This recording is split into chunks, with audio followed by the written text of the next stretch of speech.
Hey guys, Sandy McDougall here. This is a little something from a guy on YouTube. They call himself the Enforcer. He does nightly articles on the war in Ukraine and the Houthis now and whatever else. So this is something he's made a comment on.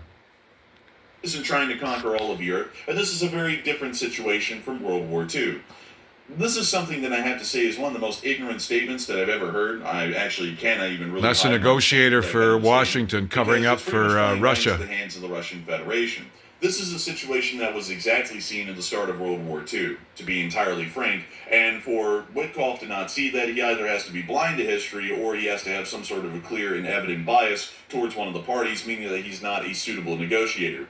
To explain a little bit of what we're seeing right now in the current situation and what we saw in World War II, let me take a moment in a very, very short form to explain what we're seeing right now. The Russian Federation is currently conducting a war in Ukraine with clear territorial ambitions and ambitions to create a larger sphere of influence inside of Eastern Europe. Over the past decade, Vladimir Putin, the president of the Russian Federation, has made it incredibly clear that his territorial ambitions lie further beyond Ukraine and include the Baltics, parts of Poland, and also Finland. This has been stated multiple times on Russian state television, and this has also been stated multiple times in direct quotes by Vladimir Putin and also writings of Vladimir Putin in the past.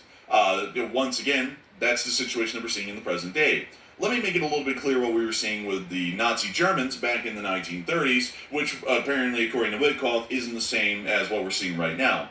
Adolf Hitler, leading the Nazi Germans, wanted to expand the territory of the German, I guess you could say state, or Nazi Germany, to include larger parts of Eastern Europe. He initially began this by annexing Austria in an Anschluss, and then in 1938, during the Munich Conference, he stated that he wanted to bring all of the German-speaking people of the Sudetenland in Czechoslovakia under the control of the Nazi state. The British sent negotiators, led by Neville Chamberlain, to the Munich Conference in 1938, and in the Munich Conference, the negotiators said that Hitler seemed to be incredibly genuine and his interest to just only have the Sudetenland and only unite the German-speaking people under one roof, and that his ambitions would never expand further eastwards into Poland or the Soviet Union. They accepted the agreement, and while Hitler had made it very clear in Mein Kampf and also in his statements in the past that he does want to continue to expand further east and continue to create Lebensraum, which is called living room for the German people,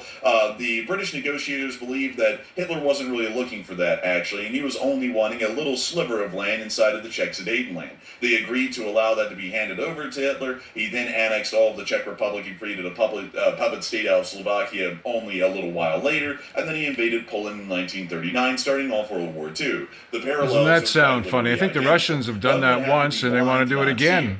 Vladimir Putin's ambitions does expand much farther into Eastern Europe, as he is once again wanting to reinvigorate the abilities of the Russian Federation, and from what we can largely see, bring back the USSR, a second Russian empire, and largely be viewed as a czar.